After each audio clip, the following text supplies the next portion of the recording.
అడుగులు వేస్తుందో ఒక్కసారి మీరే ఆలోచించండి.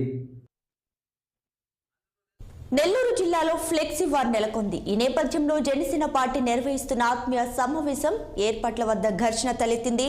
అయితే ఈ సమావేశానికి జనసేన నేత నాగబాబు వస్తున్న సందర్భంగా జనసేన కార్యకర్తలు భారీ ఫ్లెక్సీలను ఏర్పాటు చేశారు. ఈ సందర్భంగా అక్కడికి వచ్చిన మున్సిపల్ కమిషనర్ వికాస్ వారిని అడ్డుకున్నారు. రోడ్డుకు అడ్డంగా ఉన్నాయంటూ ఫ్లెక్సీలను తొలగించారు.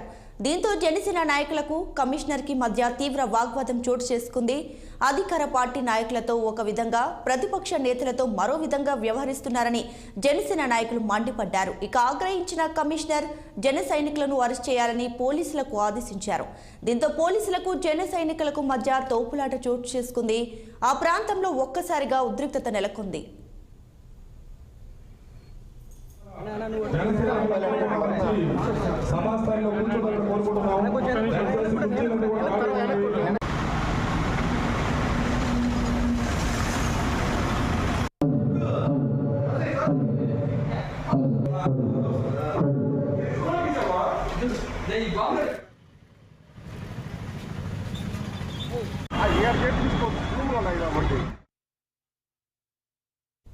పెరిగిపోతున్న వాయు కాలుష్యం హైదరాబాద్ను భయపెడుతుంది.